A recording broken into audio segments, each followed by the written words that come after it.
All right, I'll get going. Welcome. My name is Chris Fisher. I'm the Executive Director of the Portsmouth Institute, and I'm just really thrilled to have everybody here for what promises to be an energetic and enlightening conversation on an important topic, Fratelli Tutti, the most recent encyclical of our Holy Father, Pope Francis. I want to extend a special welcome to those of you who are new to the Institute. I know there's quite a few of you joining us for your first Institute event, so welcome. But before we start, let's begin tonight with a prayer. And this prayer is the ecumenical Christian prayer that Pope Francis has recommended as part of Fratelli Tutti. In the name of the Father, and the Son, and the Holy Spirit, amen. O God, Trinity of love, from the profound communion of your divine life, pour out upon us a torrent of fraternal love. Grant us the love reflected in the actions of Jesus, in his family of Nazareth, and in the early Christian community. Grant that we Christians may live the gospel, discover Christ in each human being, recognizing him crucified in the sufferings of the abandoned and forgotten of our world, and risen in each brother or sister who makes a new start. Come, Holy Spirit, show us your beauty, reflected in all the peoples of the earth, so that we may discover anew that all are important and all are necessary, different faces of the one humanity that God so loves. Amen. In the name of the Father, and the Son, and the Holy Spirit. So again, I'm thrilled to be with you all tonight. Again, my name is Chris Fisher. I'm the Executive Director of the Institute. And before I say a few words, I want to say, just on a personal note, I know the panelists who we've invited to be part of this tonight. I know them either personally as friends or by following their work. Please don't let tonight be the last time you hear from them. Seek out their writing, search for their books on Amazon, follow them on Twitter if you subject yourself to that torture, as I do. Follow their work. It will enrich your intellectual and your spiritual lives. That's my plug for our colleagues that we have here with us tonight. Really, they're amazing, amazing individuals. So a special thank you tonight to our panelists for being part of this important conversation. Thank you to tonight's sponsors of the event. We have sponsoring us the Center for Catholic Studies at the University of St. Thomas in Minnesota, the Studies in Catholic Faith and Culture at the University of Dallas, and the Providence College Humanities Forum here at PC, our neighbors next to us in Providence. I want to also thank all the donors and members of the Portsmouth Institute who have made tonight's event possible and allow our work to flourish. And of course, last but not least, thank you to all of you for being here tonight. In a moment, I'll introduce our moderator for this evening, Elise Ureneck, and she'll introduce the panelists, and she'll explain the format for tonight's discussion. But first, I'd like to say just a brief word about the Portsmouth Institute. The Institute is a Benedictine center for the exploration of Catholic thought and the restoration of Christian culture. It's an apostolate of Portsmouth Abbey and St. Louis Abbey, both of which are Benedictine monasteries and both of which operate schools. Portsmouth Abbey is a co-ed boarding school in Rhode Island, and St. Louis Priory School is a day school for boys in St. Louis, Missouri. Both are, in my opinion, the most excellent Catholic schools in the country. I highly recommend you check us out. By way of background, I direct the Institute here, and I also teach in the Humanities program at Portsmouth Abbey School. So I'll say this: if you're interested in an authentic Catholic education for your child or grandchild, or if you're interested in discerning a vocation to the religious life or to the priesthood, I encourage you to check out our institutions. We'll follow up with an email after this event with contact information and the websites for all of the groups who have made tonight possible, and you can learn more there. The Portsmouth Institute, as a work of the two monasteries, invites teachers, students, and lifelong learners to encounter the Catholic intellectual tradition and the Benedictine spiritual life. We do this first to aid in the restoration of Christian culture, but I think more fundamentally, the work we do inspires a greater knowledge of and love of Christ and his church. We host symposia for the public in cities across the country, and now, of course, on webinars like this. We host an annual summer conference at our beautiful campus here in Portsmouth, Rhode Island, right up the street from Newport. We host an annual week-long intensive seminar for Catholic teachers on classic literature. We host a 10-day immersive experience in Oxford for high school students. We publish on Benedictine thought and culture, and much, much more. If you want to learn anything about these opportunities, please be sure to sign up for our newsletter at portsmouthinstitute.org, or you can reach out directly to me. And finally, we do all this work on a nonprofit budget. So please consider donating and supporting our mission at portsmouthinstitute.org/donate. And now I'm going to introduce our moderator for tonight, Elise Ureneck.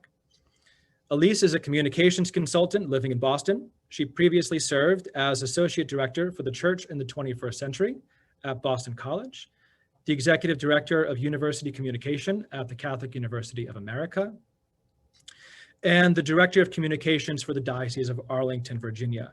Elise writes a monthly column, Finding God in All Things, for Catholic News Service, and I'm sure she always puts this first on her resume. She spoke at the 2015 Summer Conference of the Portsmouth Institute on Pope Francis. So to some degree, this is a homecoming for Elise, revisiting the Francis pontificate 5 years later. And of course, she's a local graduate of our local Catholic college here, Providence College. Go Friars. Okay, all right, Elise, that's my setup for you. Over to you to introduce the panel. Thank you so much, Chris, and welcome to everyone, especially our panelists. On October 3rd, at the tomb of St. Francis of Assisi, Pope Francis signed his third encyclical letter, Fratelli Tutti, translated Brothers and Sisters All. Fratelli Tutti is addressed to Catholics across the globe and to all people of goodwill.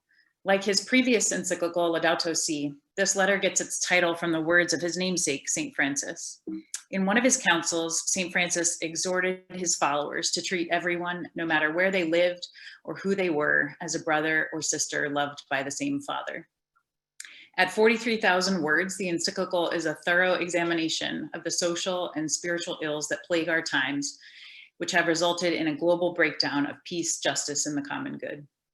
Pope Francis warns that we must change course. We cannot afford to continue on the road of fractious polarization, ideological colonization, widening social enclaves, and economies of exclusion.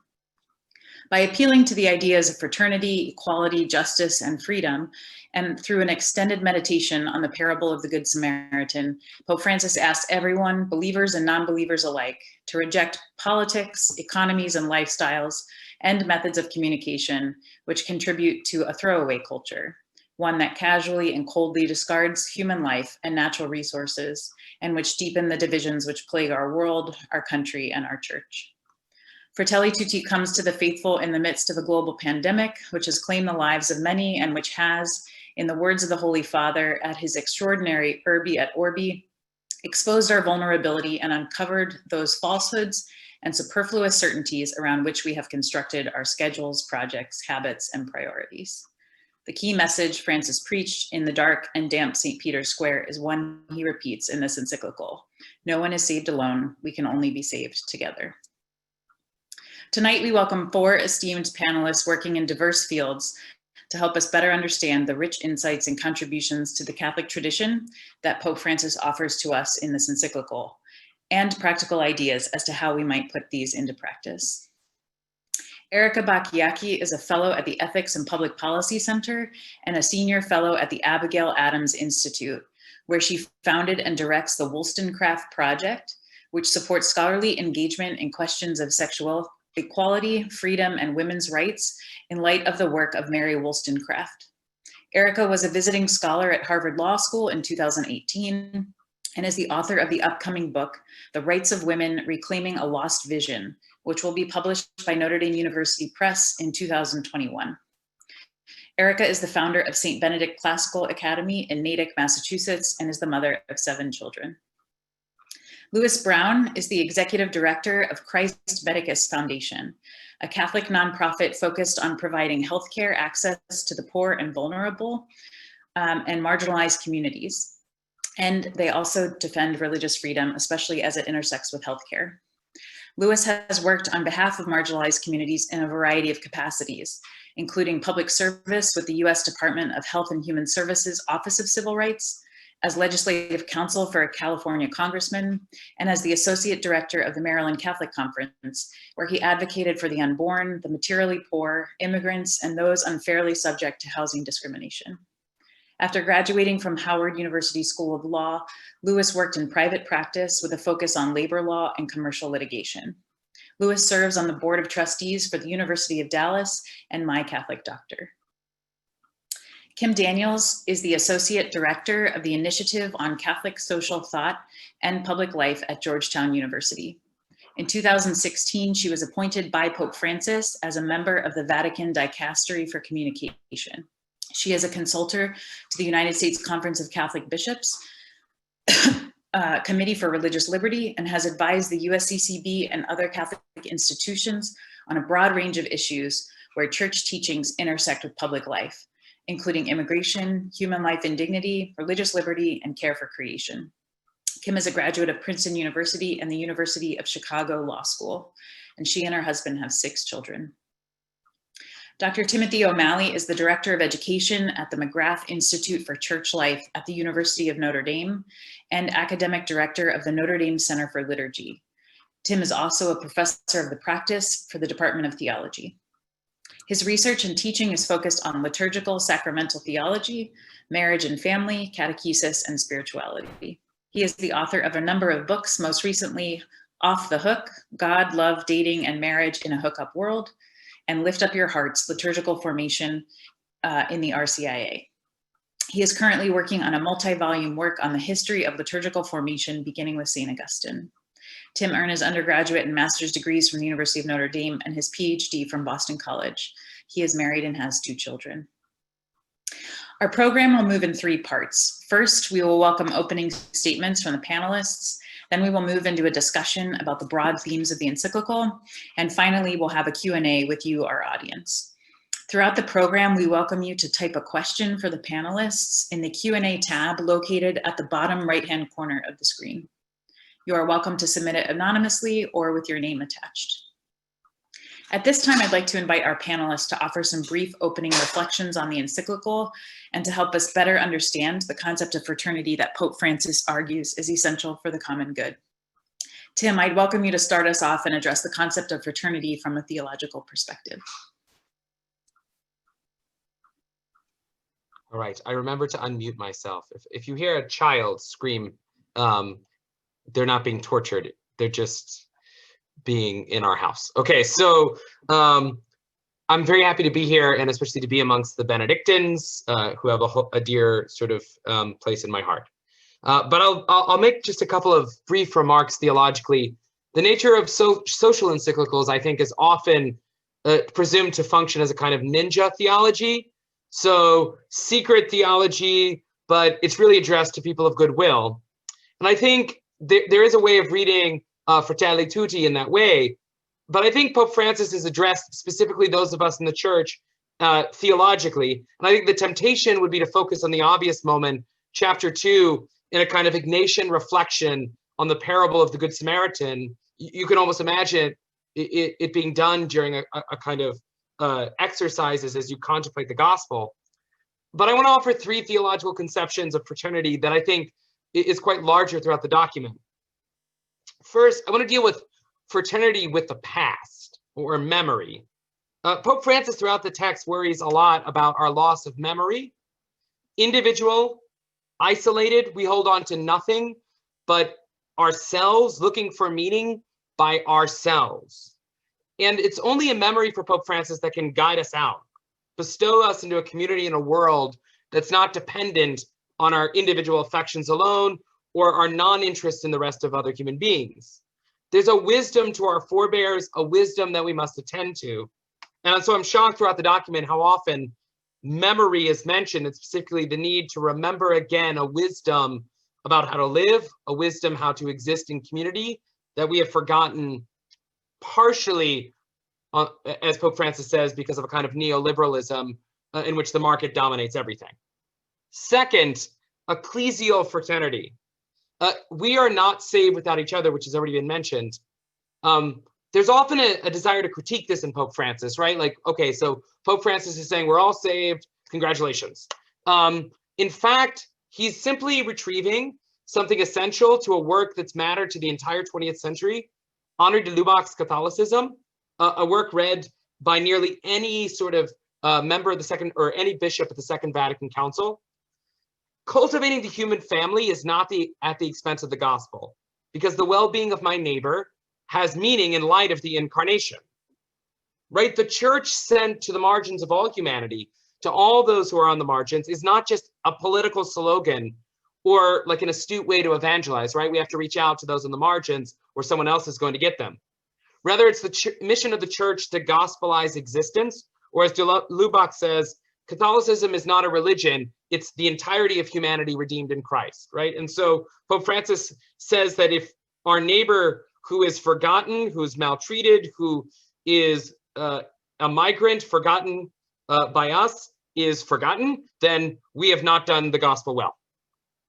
Third and last, I want to speak a little bit about a non-fraternity. I think if you read the document, like most of Pope Francis's documents, there's a traditional sort of thing in ecclesial documents. You begin what's really beautiful and good, and then point out some bad things. Pope Francis, he doesn't do that. He is actually fairly dark throughout. And he speaks about a kind of non-fraternity of what we would call like a scapegoating mechanism. A world that was once evangelized can fall apart. And that's Pope Francis's point relative to the tribalism that continues to show itself. The other must be blamed, ignored, and eventually thrown outside the community. Anger must win, and they must be erased from our world, right? Pope Francis doesn't mention the work of René Girard, but I couldn't help think about René Girard throughout. And so there's a way in which I think it's a document that retrieves actually a really vital sense of what sin is at a social level and a personal level, one that Christians and all of those of goodwill should attend to. Thanks. Thanks so much, Tim. Kim, I'd ask you to follow up and walk us through Pope Francis's ideas as you see them broadly, and then also about political fraternity today. Thanks so much, Elise. And Chris, thanks for having me here. I'm honored to be here. We've all had such a week or two, and I'm really glad to be here discussing Fratelli Tulli. I think that it is really such a rich document. It expands on core themes of Pope Francis' pontificate, and I have such thoughtful friends here to discuss it with, so really looking forward to this. In this initial brief remarks, I just like to start by sketching a couple things. First, the context in which we're receiving Fratelli Tulli. Second, a few of its major themes that particularly resonate with me. And then third, discuss, as Elise said, Pope Francis' idea of political fraternity in a little more detail. And then I look forward to expanding on all of that as we get to questions. So first, how might we situate Fratelli Tulli in its context? I think it's really important to start here because that's an important idea of Pope Francis, right? That we don't just discuss things in the abstract, we discuss them in their particulars. He often says reality is greater than ideas. That's part of what this means, I think, is to look at our particular context. So first of all, I think it's important to receive this in a personal context. All encyclicals should be read that way. Read it with the understanding that Pope Francis is addressing me personally. How does it challenge me where I sit in my own context? Also, how does it challenge the US church and then the global church? But start with us personally. Second, I'd like to put it in the context of tradition and the church understood more broadly. Of course, you all can see by just a quick understanding of it that it's situated well within the Catholic social thought tradition and really expands on and develops those teachings and really roots them again in our particular context that we're at right now. It's about living the gospel of Jesus Christ in the world. Within the tradition, of course, it refers right back to St. Francis and the admonitions of St. Francis of Assisi in the title, and is very much rooted in, again, the gospel world, the Church of the Fathers, etc. Also very much, though, a church of the 20th century, the post-Vatican II church. This is a movement of the church from a European church of Pope Leo XIII with 250 million, mostly European Catholics, to a global church of what, 1.4 billion, of which, by the way, US Catholics are about 6%. So that's our context right now. Finally, let's put it in the context of Pope Francis' priorities and this moment in his pontificate. In terms of his priorities, I think we can talk about a triptych, several people have said this, of major documents in his pontificate: Evangelii Gaudium, Laudato Si, and now Fratelli Tulli. In each, he looks outward, not inward. He looks to see an interconnected world and all of us as part of one human family. And he raises up the poor and the marginalized and the least of these. And the answer to the question, right, the question posed of what then shall we do, is always mercy and encounter and dialogue. Where does it sit in the context of his pontificate right now?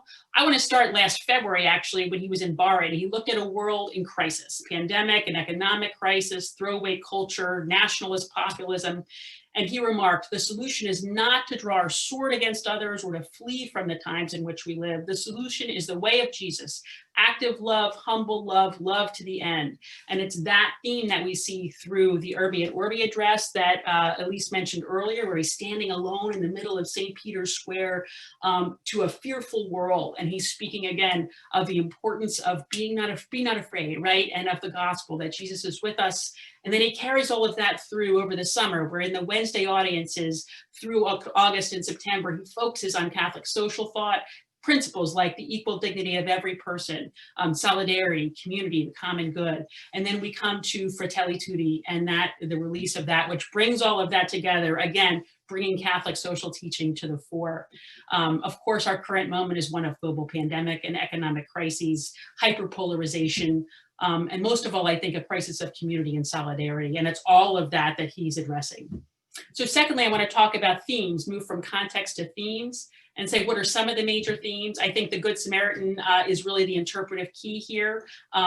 And he says the decision to include or exclude those lying wounded along the roadside can serve as the criterion for judging every economic or political or social or religious project. I think that is the way we should look through the document as a whole. But if you want to say what's the central idea, I think the idea is a reflection on how the church is to be in the world today.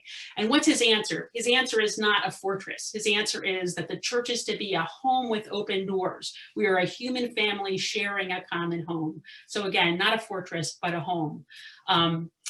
Third, let's talk about a little about political fraternity. What does Pope Francis mean by political fraternity here? I think one of his most countercultural ideas, and certainly we can see this at the end of a very divisive and hostile election season, is that politics is a good thing. Politics is something we're called to. Our engagement with public life is something we're called to as Christians. And he says that true statecraft is manifest when in difficult times we uphold high principles and think of the long-term common good. That's what we're called as Christians to do. That's how we're called to exercise political fraternity. He calls us to bring the gospel to public life and says we should bring Catholic social thought to public life, keep the poor first, resist division, work within this dynamic tension of the local and the global. And ultimately, even though we talked about lots of specific political issues that I look forward to talking about here, what he says is politics is something more noble than posturing, more noble than marketing or media spin. These sow nothing but division, conflict, and oblique cynicism, he says. Instead, we should be asking, how much love did I put into my work? What did I do for the progress of our people? What mark did I leave on society? What positive forces did I unleash? And what good did I do to achieve in the position that was entrusted to me? That's what political fraternity is all about, and I look forward to discussing it further. Thanks so much, Kim, for the themes and the context. I think that will enrich our discussion. Erika, I welcome you to speak next with your opening remarks and maybe tackle fraternity and its anthropological meaning. Thank you so much. It's really wonderful to be with you all. It's already inspired me. Thank you, Chris, for organizing us, and Elise for leading us, and Tim and Kim, just such wonderful remarks already. So in order to get to the key anthropological moves that Francis makes, I also want to kind of set out the relevant context as I see it and kind of add to what Kim has already said. Francis notes at the very outset that after the two world wars, a real effort was made to come together in a spirit of openness as a single human family with the same flesh, he says, of the same earth, he says, with shared roots.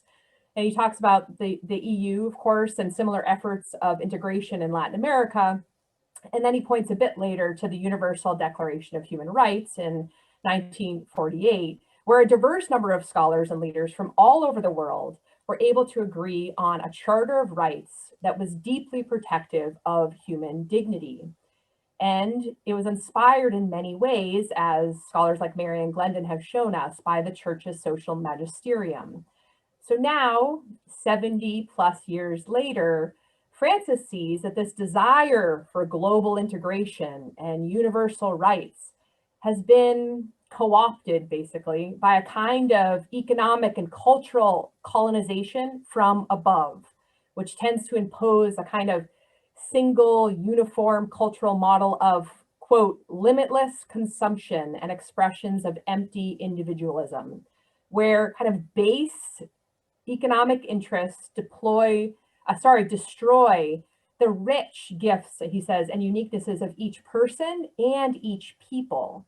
So in a word, we're all consumers now, Francis says, or as he points out, bystanders in this uniform drive for relentless consumption. And so this once capacious view of human dignity, equality and rights based on our common humanity, which we again saw in that Universal Declaration, has been traded in, he talks about, for mere proceduralism or administratively guaranteed equality, which, you know, doesn't see at all the fraternity that underlies that equality. He talks about how liberty is now understood as, quote, nothing more than a condition for living as we will, completely free to choose to whom or what we will belong. He says radical individualism, which he defines as, you know, a person is conceived as though a monad detached from and unconcerned with others, he says has become, it's a clever virus, he says, of radical individualism, allowing for the free reign of personal ambition, which the rich then rationalize by the provision of a little safety net for the poor. No, says Francis, our rights are properly grounded in our responsibilities to one another, and so must be directed to the common good. He points to the, quote, richness of a liberty directed above all to love. And so in this way, he's really doing something very simple. He's calling us back to our common humanity and the implications of that common humanity. It's like the world has kind of tried it and sort of gave up on it. And here he is, as you know, the head of the church saying, which he says a number of times, we're all in the same boat. And so to this end, as both Kim and Kim mentioned, he proposes in chapter 2 what we might call the Samaritan option. And therein he makes his two kind of key anthropological moves. So first, he says we all have an innate vocation or call to fraternity. And he uses this language again and again. He says, quote, or he says this interior summons, again, call, vocation. We have a summons to act as neighbors, which he calls the fundamental law of our being. And he says it's not simply to do no harm, which is kind of a regnant ethical view among some, but to personally do good and to help society and to help direct society to the pursuit of the common good.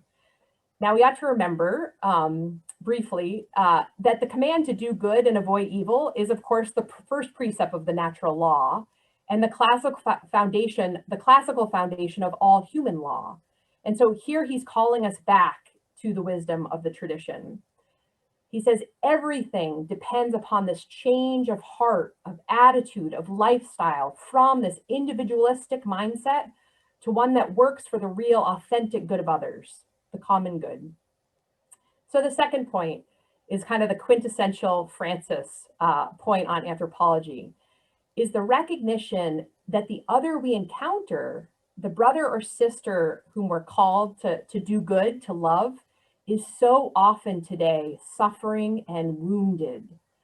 So don't ask where he or she comes from, his ethnicity, her political views, why she's wounded, whatever, but just weep with those who weep. Identify with the vulnerability of others, since we too are vulnerable. He says, rehabilitate the fallen. And he says that we have a responsibility for the wounded and for the fragility of others. He says, and this is to echo something that Kim said, and to underline it, is that the decision to either embrace or care for the wounded, or exclude and be a passerby, in the Samaritan story, those who are lying on the roadside, that ought to serve as the criterion for judging every economic, political, or social project. So he's really setting up for us something there, kind of a rule by which to live. So it's not just the preferential option for the poor, it's the preferential option for the wounded. And I think he's all too correct when we look around us that there's more and more wounded people. Kind of two quick final points is that he says, look, those born into economically stable families with fine education and great talent may indeed need only their freedom to develop. but the disabled, the poor, the wounded need far more. And it's an act of love to strive to organize society so that one's neighbor will not find himself in poverty. And the final point, which of course is reminiscent of John Paul II, we come to know ourselves through our relationships with our brothers and sisters. So let their suffering and our suffering really transform us. Thank you. Thanks so much, Erika. I really appreciate that, especially the preferential option for the wounded. It makes me think of his comments early on about the church being a field hospital. I know we'll get to that shortly. Louis, last but not least, we ask you to offer your opening remarks and maybe talk about fraternity from a sociological perspective. Sure. Yeah. No, thanks, Elise, and honor, blessing to be with you all. I think that when you think about fraternity, we think about being a part of a human family, so to speak. I thought a few things. First, I was somewhat surprised, but not in a positive or necessarily a negative way, how the letter really seems to be, and as much as of course it is to his flock, to Catholics, but it's and definitely to Christians, but it seems to even be a letter to those, you know, on a certain level, even more so to those that don't share our Christian faith, you know, to folks of goodwill.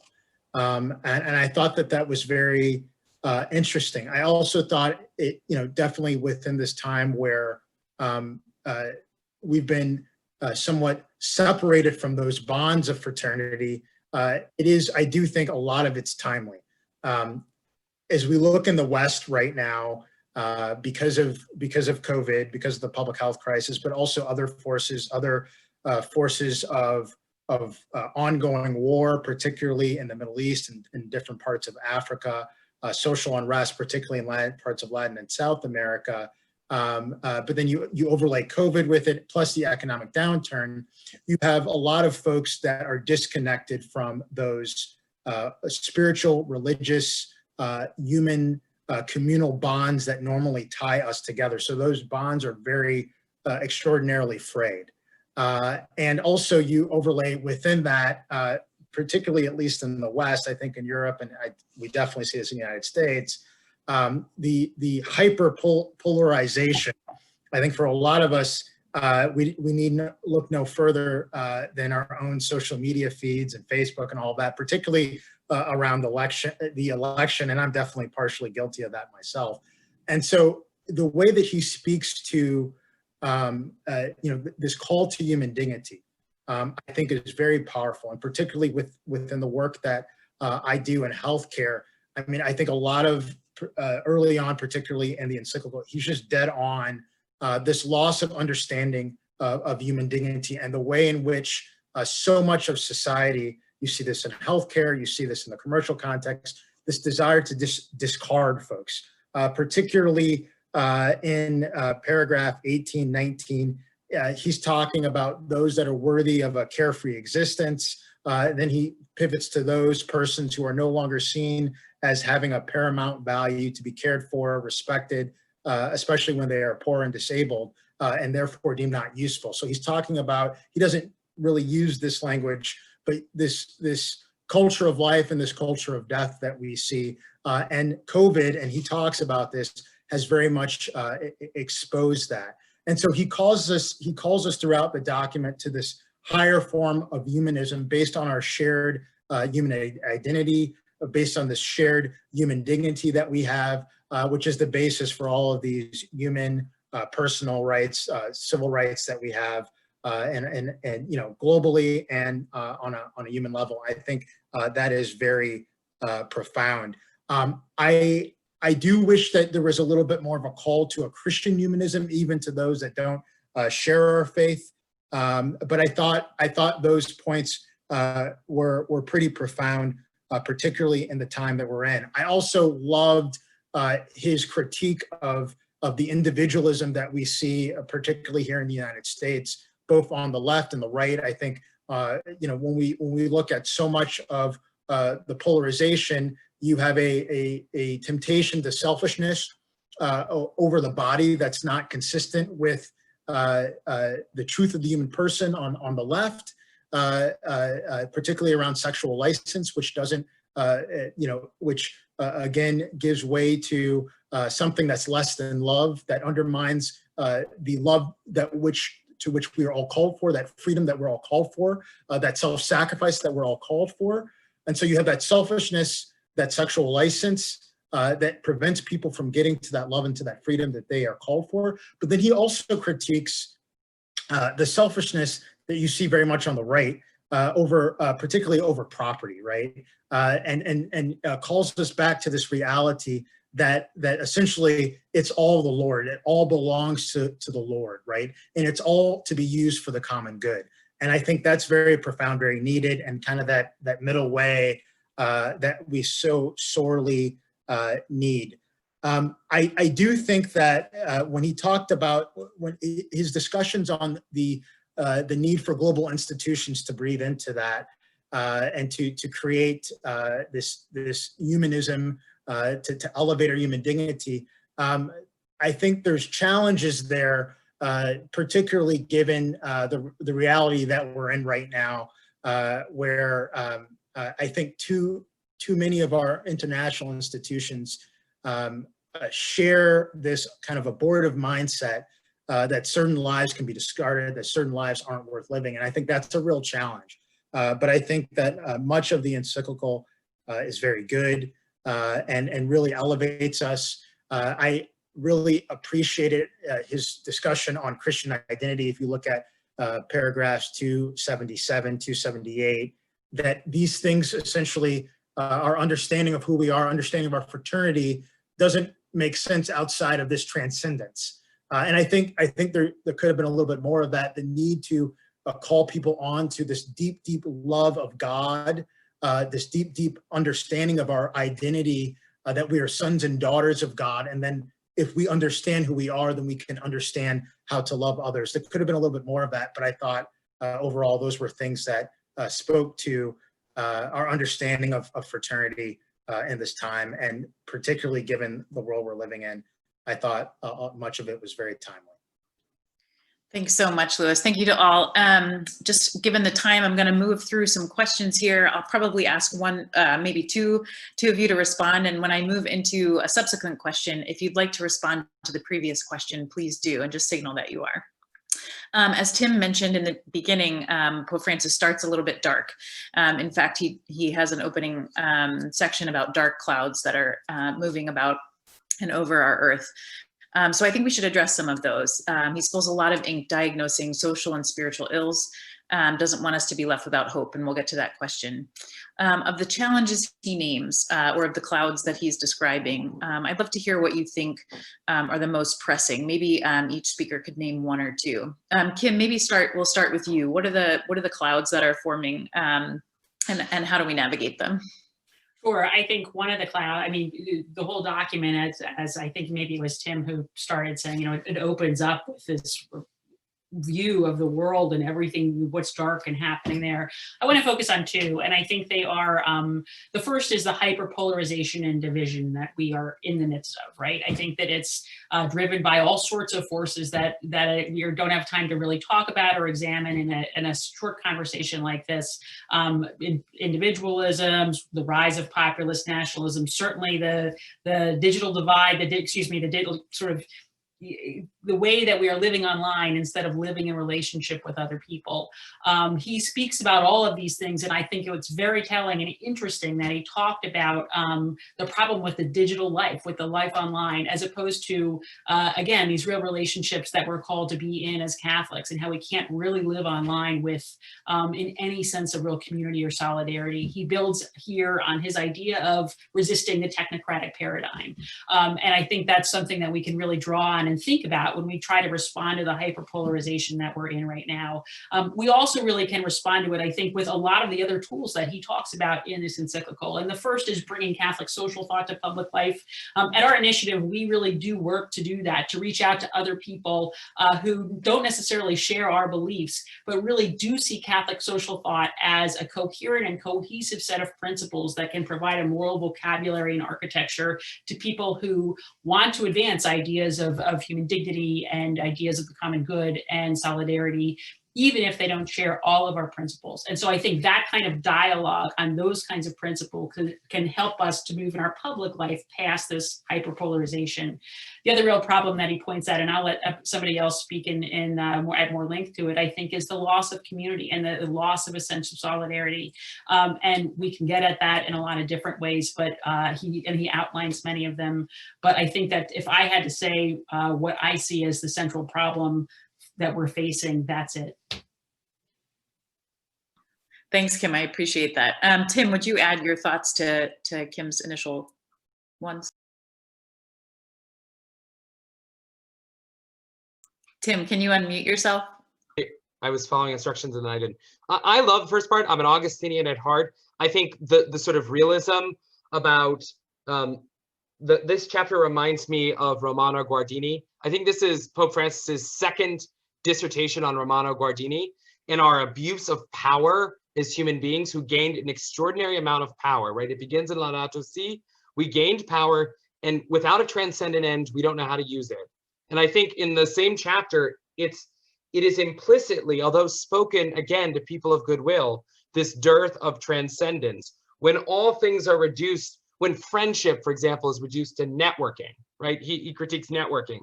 Then what does it mean to be in fraternity, right? What do I do with someone I network? I climb on top of them and then discard them, right?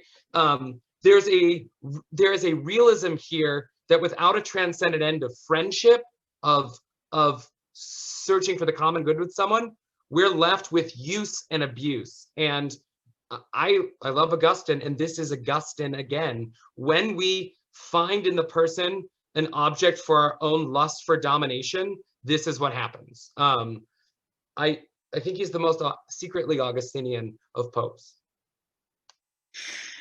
Those are fighting words probably for some of our listeners here. Thanks so much, Tim. Erika, I'm going to just go down here. Why don't you chime in? We'll give everyone a shot at this. You're going so concisely. It's great. Sure, I'll try to be quick. So I think that, there's a lot to be said. Obviously, he mentions many things, but what I want to just repeat kind of is just the radical individualism, and I think especially in our understanding of rights that's so prevalent. And so he talks about the false rights and power as you mentioned being badly exercised. And I think at base, and he gets to this in a few different places, maybe not systematically everywhere, but that there's a real misunderstanding of justice at the core of all this, which, as he says, and I was so happy to see this, is classically understood to give each his or her due. And so rights just don't make sense without this prior understanding of justice. And so what?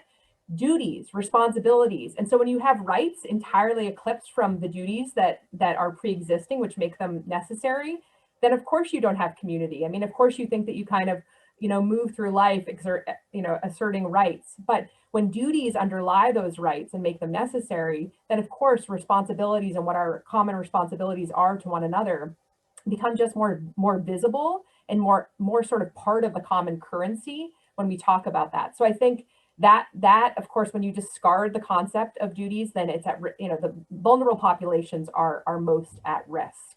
I wanted to add my little piece of hope where I think that you're seeing little slivers on both the left and right of a bit of a more kind of communitarian outlook coming out, where there's an understanding of kind of cultural preconditions in the family and our responsibilities to one another that I hope will continue to emerge and maybe start to, we'll see realignment and start to see together. Great. Thanks so much, Erika. Louis, please add your thoughts here.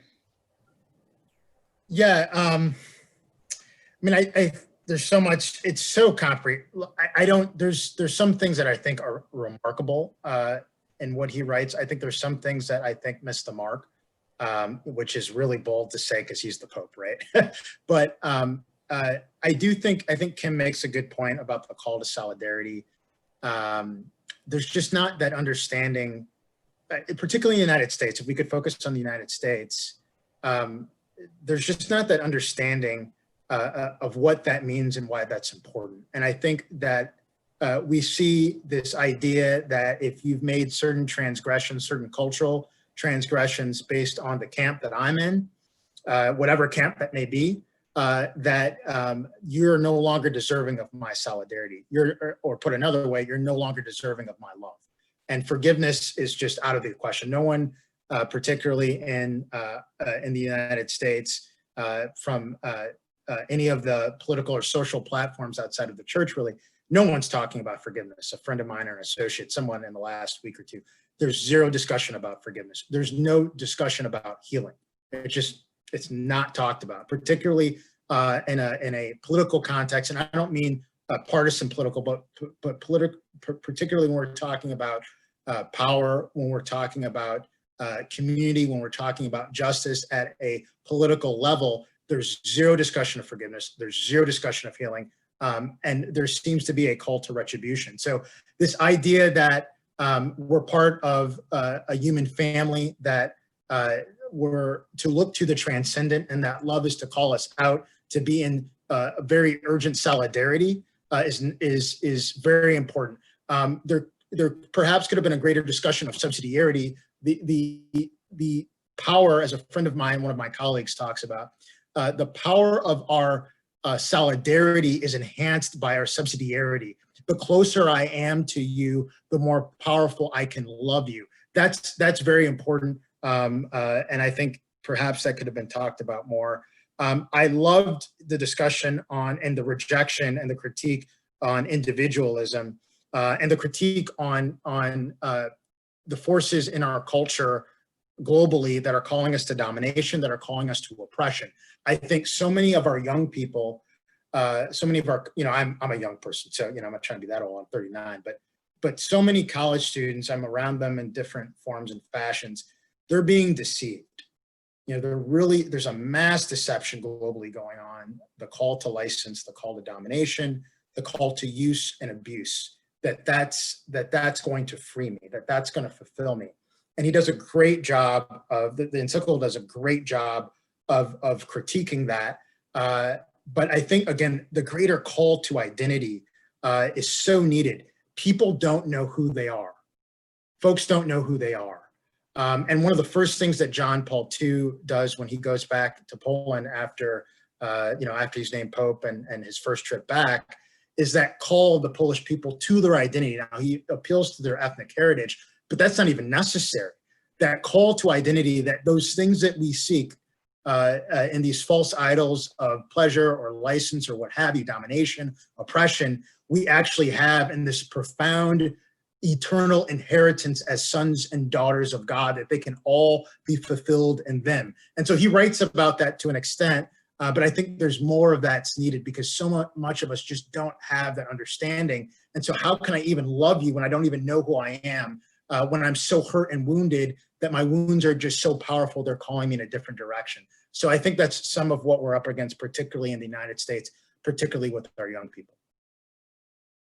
Thank you so much for all of your responses there. These comments make me think of Pope Francis's call. We've talked about power domination. He talks, especially in the Good Samaritan, how he was free of every label or identity that would restrict him from responding to the call of the moment and this person who is his neighbor. So there's a rich discussion of identity politics as another one of these challenges. And I also think of the descriptions he talked about, how politicians are asking young people across the globe to sort of forget their history, and their history is being erased. And he's asking them, he says, culture is built on historical memory. And so to Lewis's point, that's a really an important theme that emerges here as well. Let's talk a little bit more about domination. In Fratelli Tutti, Pope Francis writes, the best way to dominate and gain control over people is to spread despair and discouragement, even under the guise of defending certain values. We've situated this context just a week after the United States election. Again, we're in a pandemic. There's various movements afoot culturally and politically. My question is, how can Catholics spread hope and Christians spread hope and encouragement while also defending our beliefs? Is it possible in a pluralistic and polarized world to share the truth of the gospel, or as Tim has said, to gospelize, I think that was the correct verb, the world in a way that fosters fraternity without losing the flavor or the music, I think, of the gospel that Pope Francis says. And I'll just draw your attention, he says very clearly at the end of the encyclical that as Catholics, we profess that we have the truth in the person of Jesus Christ. And another point, he said that we're not to adopt a rigorous mentality where we strong arm people into belief. Tim, as the resident theologian here, I'd ask you to weigh in first.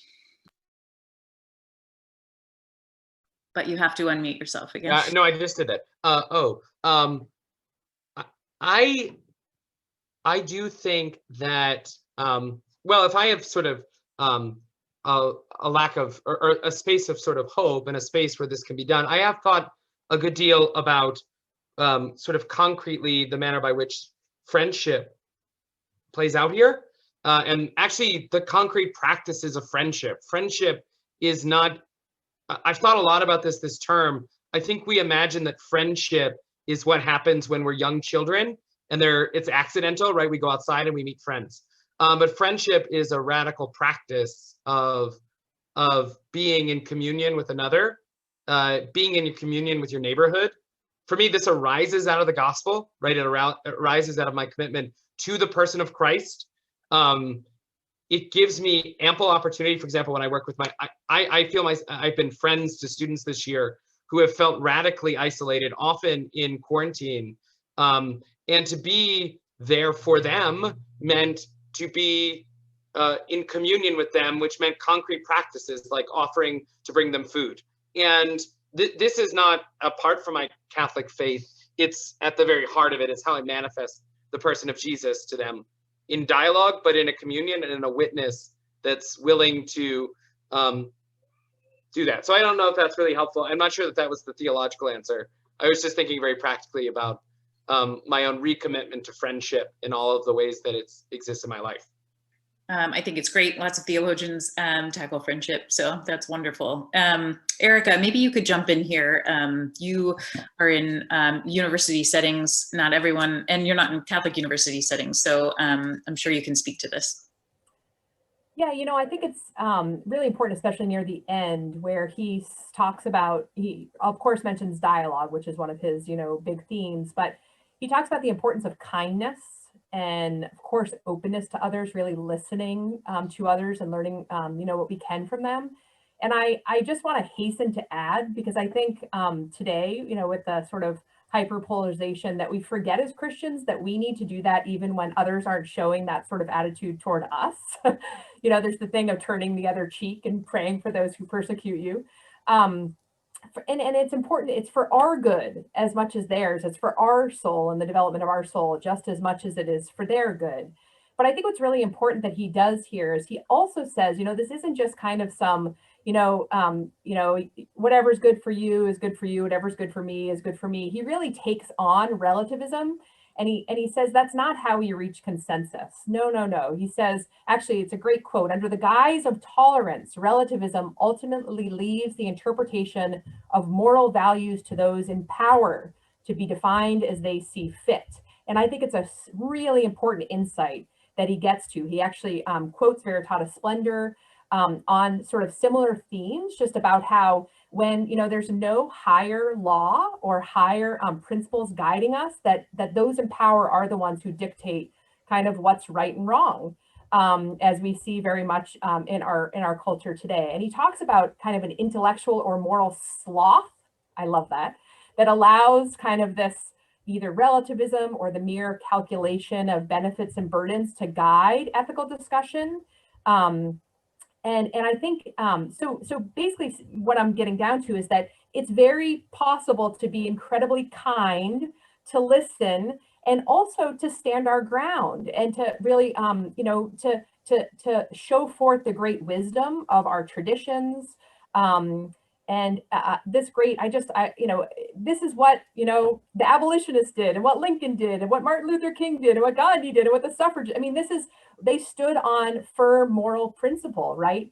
And so I just want to quote the part that he quotes from Veritatis Splendor, because I think it's really great, knits these two themes together. He says, or John Paul II, Francis quoting, "It makes no difference whether one is the master of the world or the poorest of the poor.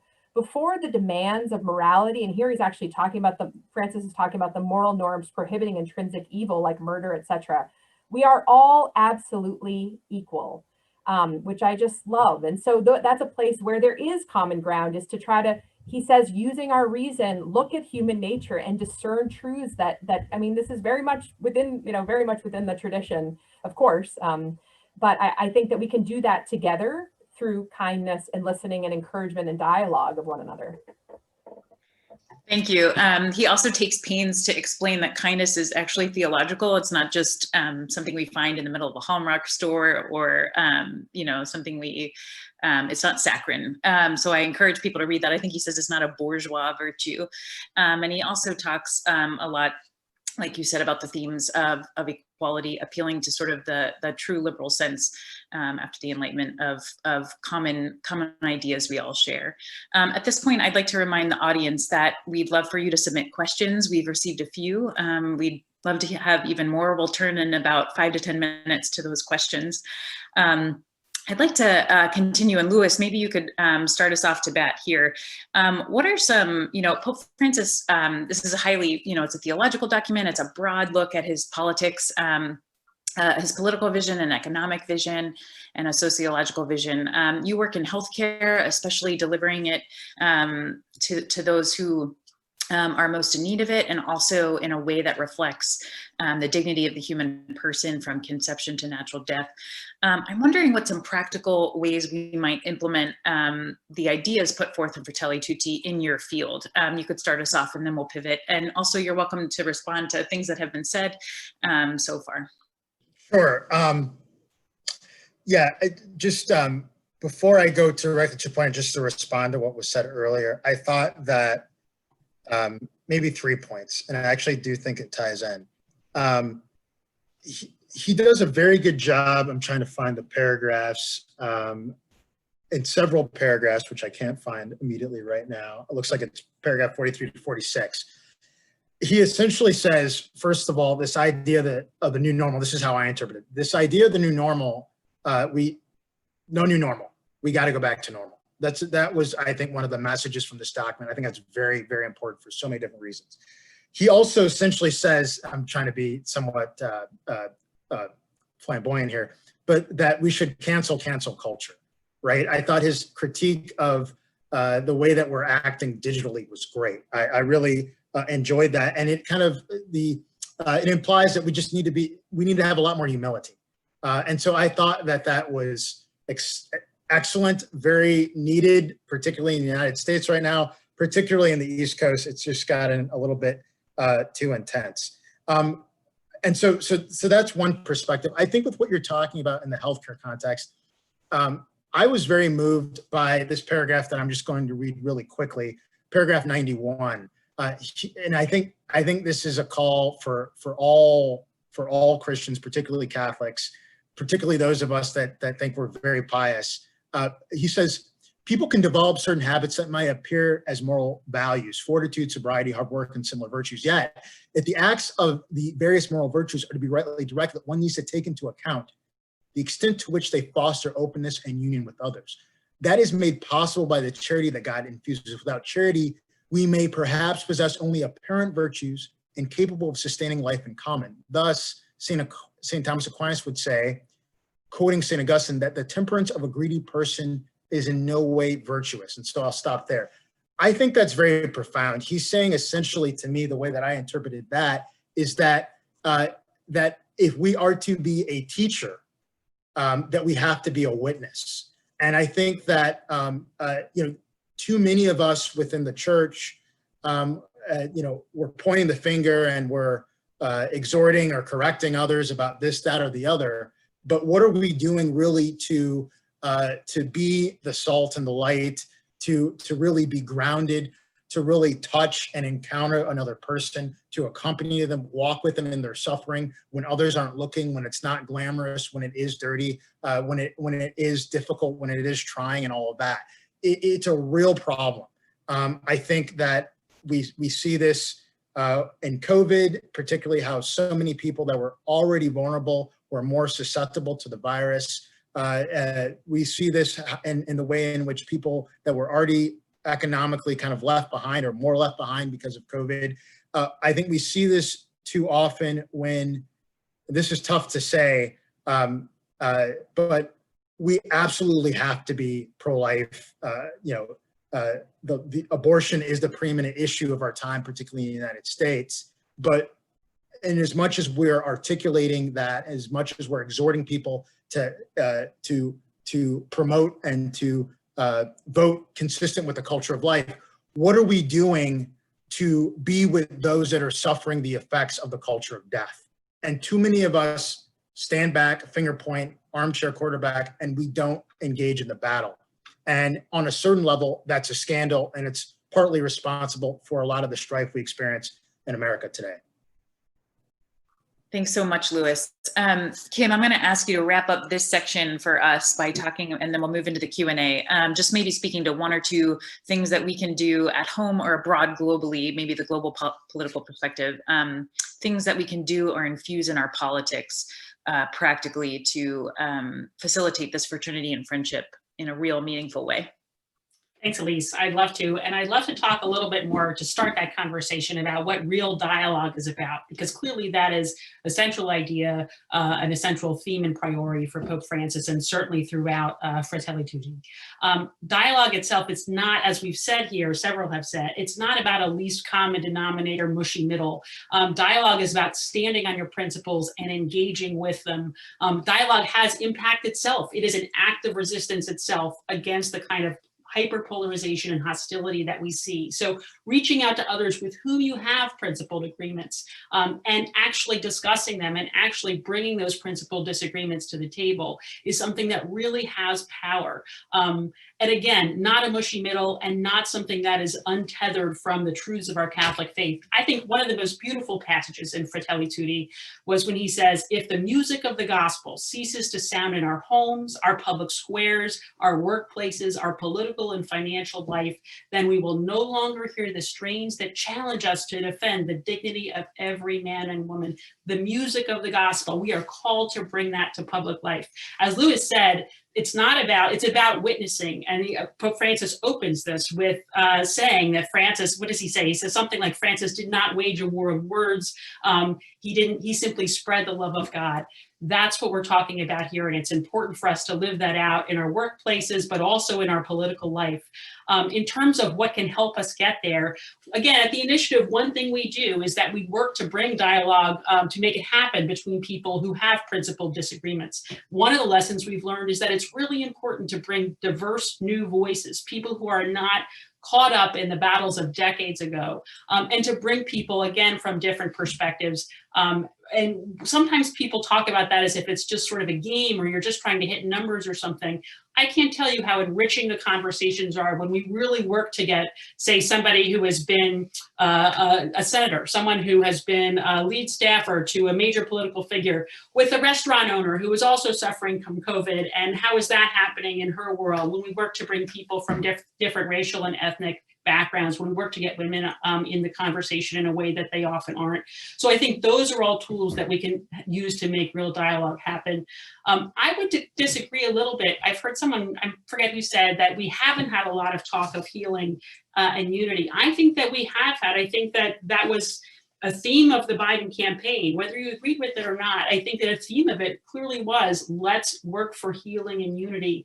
And I think if you disagree with principles of the Biden campaign and now President-elect Biden, I think that it's incumbent on you, where you disagree, to bring those to the table, right? So on abortion, for instance, how can we meet, how can we work together to reduce abortions? Clearly, we're not going to agree with the new administration on how we're going to approach abortion, but where can we work together to reduce it? On religious liberty, where can we work together? Certainly on international religious liberty issues, there will be places for common ground. So again, I think that approaching it not from a fortress mentality, but from the idea that we're all as part of a common home, where can we work together while still being sure that we bring our principled disagreements forward and articulate them? To my mind, that's what we're called to do now in this moment.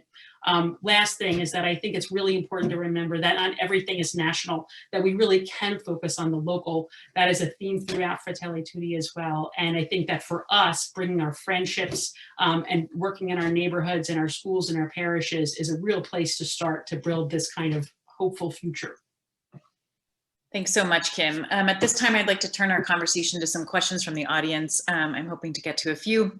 We're going to wrap up in about 10 minutes. So we'll ask panelists, we'll probably just have one or two of you respond and to be as concise as possible. We have a question here from Len DeAngelis, who says that many of you have noted you've highlighted connections to everyone from Dante to darkness to the vice of sloth. I know Erika brought up Veritatis Splendor that was quoted, Tim Romano Guardini. Are there any more connections within the humanities, maybe literature, music, that Pope Francis has made that might be interesting for us to continue to chew on? Tim and Erika, I'd ask you each to think about that. Tim, start us off. And Tim, one more time on the mute button. Thank you. Yeah, so the footnotes are extensive, and they do, like most of Pope Francis's footnotes, link up sort of literary texts throughout. I think you do see throughout the whole text a kind of attention to literature and attention to one of the themes I noted or would want to draw one's attention to is in 166 and a discussion of concupiscence. Right, so here you have mentioning of concupiscence to link up with the Dante, the inclination to be concerned only with myself, my group, my own petty interests, that you do have a kind of Pope Francis's critique of a certain populism and a certain nationalism takes on a heart of a kind of Florentine obsession with the sort of nation state and its own, or not nation state at the time, but the urban area and the critique of power that emerges from that. And so I think you find those references throughout, often very subtly, as his own love of literature surfaced throughout. That's one area I saw. Great, thanks. Erika, if you have thoughts, let me know. If not, we can continue on with other questions. I have nothing to add. Okay, do any of our panelists see other connections? All right, we have continued. I'm going to wrap up a couple questions that we have here. Michael asks us, and we've spoken a little bit about this so far, in many ways, Pope Francis's encyclicals have directly challenged the habits and assumptions of Americans, and by extension, American Catholics. Do you see Fratelli Tutti continuing this pattern, and if so, how? Erika, I think, would you like to jump in here? Yeah, I think that's very true, although I haven't traveled internationally of late. I think, though, that there's a way in which, American culture just bleeds across the world, for good or ill. I actually had the occasion to speak at the Vatican at an anniversary a couple of years ago of Popular Progresso, and that's how I'm saying it right. And I remember the African bishops in the audience saying, well, how do we, shut off the cell phones? You're sending us all this crud from, America. What do we do? What do we do? So I think it's just, it bleeds over. And so that it does feel very, very close to home for us. It may also feel close to home to others, and you'd have to really ask a comparatist or something like that, someone who knows the international, knows other countries better. But I do feel like there's, the radical individualism we've talked about, certainly the hyperpolarization, all of that is very much what we are literally living in right now. And I actually, I just wanted to kind of jump on to the last question, if I could, just really quickly, because I think there's something beautiful he does really, really fast that I think may elucidate a term that's used throughout that sometimes we don't really explore much at all, and that is the common good.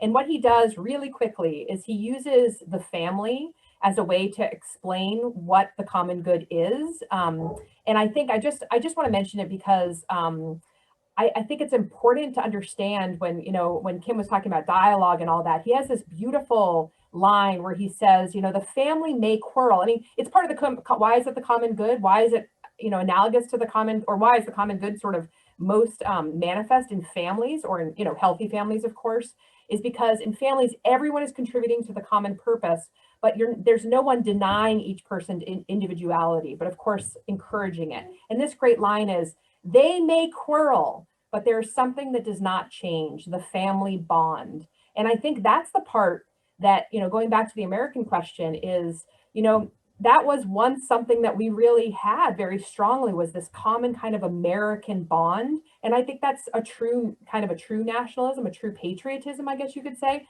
that I think is true in every other country around the world, is just that sense of being, common citizen, being sisters and brothers together as Americans, that I really wish we could recover. And I suspect others around the world feel, though there's that, he talks about this kind of universal aspiration for being together as part of a human family, that the particular culture, it has to have the flavor of each particular culture. And so I do hope that the family bond of Americans, that we can restore that somehow. Thanks so much, Erika. This is going to be our final question, and I'm doing the math. Everyone's got about 30 seconds to respond, so maybe just think of one idea. Mario says that Pope Benedict in Caritas et Veritate spoke of weaving networks of charity and called on Catholics to make the proclamation of Jesus an essential part of their social task. How does Pope Francis propose that? Or another angle might be, where do you see opportunities for a network of charity? Erika has just told us about the family. I'd ask Louis to speak to that, Tim and Kim, and then Erika, if you have another social network, please let me know besides the family, and then we'll conclude. Yeah, I think the call to humility and the call to love. We're living in a world where there's a Trump accountability project essentially saying that folks worked in the Trump administration should be canceled.